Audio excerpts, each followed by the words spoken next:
ఈవేళ మన బంధువుల గురించి మాట్లాడుకుందామండి. ఎందుకంటే ప్రతి కుటుంబంలో ఉన్న సమస్య, అతిపెద్ద సమస్య ఏంటంటే ఈ బంధువులే. నాకు ఒక కామెంట్ వచ్చింది. ఏమనంటే ఒక ఆవిడ చెప్తున్నారు, వాళ్ళ హస్బెండ్ ఎప్పుడో చాలా కాలం కిందట చనిపోయారంట. వాళ్ళకి ఒక కొడుకు ఒక కూతురు ఉన్నారు. అయితే ఒక 2 సంవత్సరాల కిందట వాళ్ళ కొడుకు యాక్సిడెంట్లో చనిపోయారు. అయితే ఇప్పుడు తల్లి కూతురు ఉన్నారు. ఆ పాప ఏమో ఉద్యోగం చేసుకుంటూ ఉంది. అయితే ఇప్పుడు ఆ అమ్మాయికి పెళ్లి చేయాలి, పెళ్లి సంబంధాల కోసం వెతుకుతున్నారు, చూస్తున్నారు. అయితే ఆవిడకి వచ్చిన పెద్ద సమస్యల్లో ఏంటి అని అంటే, ఇప్పుడు మా అమ్మాయి పెళ్లి చేయాలంటే కన్యాదానం చేసేవాళ్ళు లేరు. చెప్పుకోవడానికి నాకు బంధువులు చాలామంది ఉన్నారు. కానీ చాలా కాలంగా మా వారి తరపు బంధువులతోటి ఆస్తి తగాదాలతోటి వివాదాలు ఉన్నాయి. ఎవరు కూడా ఒకరినొకరు మాట్లాడుకోవట్లేదు. ఇప్పుడు మా అమ్మాయి పెళ్లి చేయాలని అంటే ఏ బంధువులు పిలవాలి, మగదిక్కు లేకుండా నేను మా పాప పెళ్లి ఎలా చేయాలని చెప్పేసి ఆవిడ చాలా బాధగా మాట్లాడుతున్నారు. చూడండి, ఇలాంటి సమస్య ఈ ఒక్క కుటుంబంలోనే కాదు, చాలా కుటుంబాల్లో ఉంది. మగదిక్కు లేదు అని అంటే ఇంకా చులకన చేసి ఆడించే వాళ్ళు కూడా మన బంధువుల్లోనే ఉంటారు. దీనికి ఎలా మొగుడు లేడు, దీని కూతురికి ఎలా పెళ్లి చేస్తుంది, అసలు దీని పరిస్థితి ఏంటి, ఇది మళ్ళీ తిరిగి మన కాళ్ళ దగ్గరికే రావాలి, దీనికి మనమే దిక్కు అని పొగరగా మాట్లాడే బంధువులు కూడా మన కళ్ళ ముందు చాలామంది కనబడతారు. బంధువులు లేకపోతే మనం బతకలేమా చెప్పండి. ఇప్పుడు ఈ రోజుల్లో ఎవరి సంపాదన వాళ్ళు సంపాదించుకుంటున్నారు, ఎవరి కష్టాలు వాళ్ళు భరిస్తున్నారు, ఎవరి తిండి వాళ్ళు తింటున్నారు.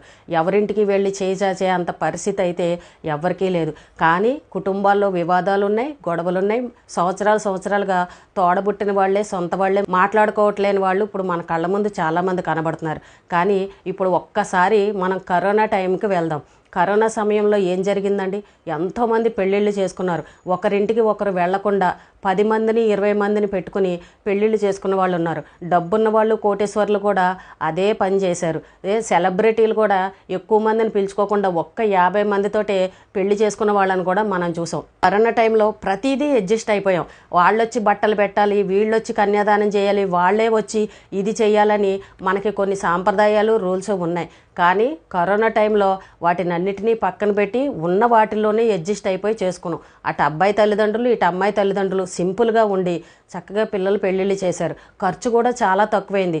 ఆ కరోనా టైంలో పెళ్ళిళ్ళు చూసి చాలామంది అనుకున్నారు ఇది కరోనా ఎందుకు వచ్చిందో తెలియదు, కానీ చాలా అనుభవాలు వచ్చాయి మనకి. ఎంతోమంది లక్షల కోట్లు ఖర్చు పెట్టి గ్రాండ్గా పెళ్ళిళ్ళు చేస్తున్నారు. సింపుల్గా 20 మందితోటి చక్కగా పెళ్లి చేసుకున్నారు. ఖర్చు కూడా తగ్గింది. అనవసరమైన ఖర్చులు చేస్తున్నారని చాలామంది చెప్పుకోవడం కూడా జరిగింది. కానీ అలానే ఇప్పుడు మనం ఎవరిని పిలవకుండా పెళ్లి చేసుకుందామా అని అంటే, అయ్యో అందరూ ఉండి ఎవరిని పిలుచుకోలేదు, ఏంటో ఎవరూ లేనట్టు దిక్కులేని వాళ్ళగా పెళ్లి చేసుకున్నామని మళ్ళీ మనసులో ఈ రకంగా బాధపడతారు. ఇప్పుడు ఆవిడ టెన్షన్ వల్ల ఏంటనంటే, డబ్బు సమస్య అయితే ఏమీ లేదు, కానీ బంధువులు ఎవరు వస్తారు, ఎవరు రారు, ఎవరిని పిలవాలి, ఎవరిని పిలవకూడదు, ఇప్పుడు పిల్ల పెళ్ళి ఎలా చేయాలి, నేను ఒక్కదాన్ని అన్నీ చూసుకుని ఎలా చేయాలి అని ఆవిడ పాపం టెన్షన్ పడుతున్నారు. చూడండి, ఎవ్వరూ ఏమీ టెన్షన్ పడక్కర్లేదు. ఇప్పుడు సంబంధం కుదిరిందనుకోండి, అబ్బాయి వాళ్ళకి అన్నీ చెప్పండి, ఇది మా పరిస్థితి, ఉండడానికి ఇంతమంది బంధువులు ఉన్నారు, మా ఇంట్లో గత కొంతకాలంగా ఇలాంటి సమస్యలు ఉన్నాయి, అందుకని ఒకరొకరు మాట్లాడుకోవట్లేదు, మీ బంధువుల్లో ఎవరన్నా ఉంటే కన్యాదానం చేయించండి అని చెప్పేసి అలా అని చెప్పి పెళ్ళికొడుకు వాళ్ళకే చెప్పారు అనుకోండి, వాళ్ళ బంధువుల్లో ఎవరో ఒకరు ఉంటారు, అక్కడికి ఆ సమస్య క్లియర్ అయిపోతుంది. ఎవరో ఒకరు కూర్చొని కన్యాదానం చేస్తారు. లేదు అని అంటే మీ స్నేహితులు ఎవరో ఒకరు ఉంటారు, మీ కమ్యూనిటీలో వాళ్ళే ఎవరో ఒకరు పెద్దవాళ్ళు ఉంటారు, వాళ్ళ దగ్గరికి వెళ్ళి వాళ్ళని అడిగినా కూడా ఎవరో ఒకళ్ళు వచ్చి చక్కగా కన్యాదానం చేస్తారు. ఇలాంటి టెన్షన్ ఎవ్వరూ పడక్కలేదు. చూడండి, ప్రతి ఒక్కరికి ఒక కమ్యూనిటీ అనేది ఉంది. కాపులు కానీ, బ్రాహ్మలు కానీ, ఇలాగా వైశ్యాస్ కానీ, ప్రతి చోట అన్ని కులాల వాళ్ళకి కూడా ఒక కమ్యూనిటీ, ఒక గ్రూపులు అనేవి ఉన్నాయి. అలాంటి చోటకి వెళ్ళి చక్కగా ఎవరినన్నా పెద్దవాళ్ళని చూసి ఎవరినన్నా అడిగారు అనుకోండి, చక్కగా వాళ్ళు వచ్చి కూర్చొని మీకు కన్యాదానం చేసి పెడతారు. కాబట్టి దీని గురించి పెద్దగా ఆలోచించక్కర్లేదండి. ఆ సమయానికి మీరు పంతులు గారిని అడిగినా కూడా ఏదో ఒక సలహా చెప్తారు. ఇప్పుడు మీ బంధువుల్లో వివాదాలు ఉన్నాయి గత కొంతకాలంగా అని చెప్తున్నారు. ఒకవేళ మీకు నిజంగా వాళ్ళు కూడా ఇలాగే అనుకుంటున్నారేమో, ఒకవేళ మమ్మల్ని పిలిస్తే మేము వెళ్ళేవాళ్ళం, మమ్మల్ని పిలవలేదు, మాకు చెప్పలేదు అని మళ్ళీ తిరిగి అనే పరిస్థితి ఉంటుంది. కాబట్టి పెళ్లి కుదిరింది అని అన్నప్పుడు ఒకసారి వెళ్ళి వాళ్ళకి చెప్పడం, ఇలా మరి మీరు చేస్తారా అని వాళ్ళని అడగడం, ఇలాంటివి చేశారనుకోండి, మీ ధర్మం ప్రకారం మీరు అడిగితే మీ తప్పు లేకుండా ఉంటుంది. రేపొద్దున మళ్ళీ వాళ్ళ దగ్గర నుంచి మనం నిందపడే పరిస్థితి ఉండదు. లేదు మేము చాలా కాలంగా మాట్లాడుకోవట్లేదు, ఇంకా మళ్ళీ మేము జీవితంలో కలవాలనుకోవట్లేదు, మాట్లాడాలనుకోవట్లేదు, వాళ్ళు మమ్మల్ని చాలా ఇబ్బందులు పెట్టారు, చాలా గొడవలు చేశారు మాతోనే అని ఒకవేళ అలా గనక మీకు ఏమన్నా ఉంటే గనక ఇంకా అలాంటి వాళ్ళకి దూరంగా ఉండి, మీకు తెలిసిన స్నేహితుల్ని, మీ అమ్మాయి కూడా ఉద్యోగం చేస్తుంది, ఫ్రెండ్స్ ఉంటారు, అలాగే పెళ్ళికొడుకు తరపు బంధువులు వాళ్ళు ఉంటారు, మీ ఇరుగు పొరుగు ఉంటారు, చుట్టుపక్కల వాళ్ళు ఉంటారు, ఇంకా చాలామంది ఉంటారు మనం పిలవాలని అంటే వాళ్ళందరినీ పిలుచుకుని చక్కగా సింపుల్గా చేసుకోండి అందంగాను. అంతేగాని బంధువులు వాళ్ళు మాట్లాడట్లేదు వీళ్ళు మాట్లాడట్లేదని మన పనులు మానుకోలేము, ఇంకా ఎక్కువగా ఆలోచించి మనం డిప్రెషన్లోకి వెళ్ళడం ఇలాంటివన్నీ ఎందుకు చెప్పండి, ఆరోగ్యాలు పాడవుతాయి. ఇప్పుడు ఇన్ని సంవత్సరాలు మాట్లాడలేని బంధువులు ఇప్పుడు మనం సడన్గా వెళ్ళి పిలిచినా కూడా కొంతమంది ఏమంటారు తెలుసా, దీనికి దిక్కు లేక గతి లేక వచ్చింది నా దగ్గరికి, ఈవేళ మన అవసరం అయిందని ఇలా మాట్లాడే వాళ్ళు కూడా ఉంటారు. అయ్యో పాపం ఇన్ని రోజుల తర్వాత వచ్చారు, మనం సొంత వాళ్ళు అనుకునే కదా అభిమానంతో వచ్చింది వెతుక్కుంటానని ఇలా ఆలోచించరు, ఇంకా దాన్ని పొగరగా మాట్లాడే వాళ్ళు కూడా ఉంటారు. కానీ అక్కడ చిన్న చిన్న తగాదాలు ఏమన్నా ఉంటే కనుక సర్దుకుపోయి వెళ్ళి మాట్లాడడమే. ఎప్పుడైనా సరే బంధువులు మాట్లాడట్లేదు, మన పిల్లల పెళ్ళిళ్ళు ఎలా చేయాలి, మా కూతురు పెళ్ళి ఎలా చేయాలని ఇలాంటి టెన్షన్లు ఎవరూ పెట్టుకోకండి. గతంలో నేను ఒక వీడియో చేశాను, ఒక ఆయన ఇలాగే వాళ్ళ ఇంట్లో కూడా ఇలా కుటుంబ తగాదాలు ఉంటే వాళ్ళ అమ్మాయి పెళ్లి చేయడానికి ఇలాగ ఎవరు బంధువులు వచ్చేవాళ్ళు లేకపోతే ఆయన ఫ్రెండ్ ఒక ఆయన చాలా కాలంగా వాళ్ళిద్దరూ ఫ్రెండ్షిప్ అంట. ఆయన ఎక్కడో దూరంగా ఉన్న ఆయన్ని కూడా భార్యాభర్తలను ఇద్దరిని పిలిచి ఆయన ఫ్రెండ్ చేతే మొత్తం పెళ్ళికి సంబంధించిన పనులన్నీ కూడా ఆ ఫ్రెండ్సే చేశారు. భార్యాభర్తలు ఇద్దరు కూడా కుటుంబం అంతా వచ్చి వారం రోజులు ఉండి వాళ్ళ కూతురు పెళ్లి చేసి వెళ్ళారు.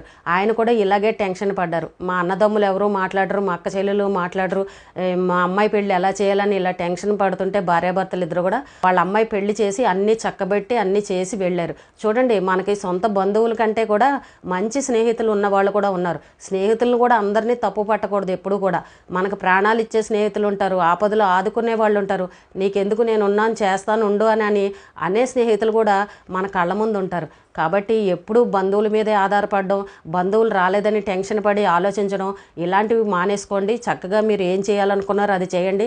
చూడండి, బంధువులు లేరని చెప్పేసి మన ఇంట్లో ఏ కార్యక్రమం ఆగదు, అన్నీ జరిగిపోతాయి. ఎవ్వరు రాకపోయినా కూడా ఏది ఆపకం, అది అందరికీ తెలిసిన విషయమే. మనం పిలిచినా కూడా వాళ్ళు రాలేదనుకోండి, అది వాళ్ళ కర్మ, ఇంకా రాలేదు అని అంటే ఇంకా తప్పు వాళ్ళదే అవుతుంది. ఇంకా వాళ్ళ మనసులో ఎటువంటివి అనేది మనకు అక్కడే అర్థమైపోతుంది. కాబట్టి మన తప్పు లేకుండా మనం పిలవడము, లేదు అని అంటే మన పనులు మనం చేసుకోవడం. మమ్మల్ని పట్టించుకోలేదు, మాకు ఇలాంటిది పెట్టారు అలాంటిది పెట్టారు, మమ్మల్ని మాట్లాడలేదు, మాకు భోజనాలు ఇలా పెట్టారని ఇలా రకరకాల చిల్లర గొడవలు పెట్టే రకాలు కూడా కొంతమంది ఉంటారు బంధువుల్లోనే. అక్కడికి కారణం ఏమీ లేకపోయినా కూడా కావాలని గొడవలు పెట్టేవాళ్ళు ఉంటారు.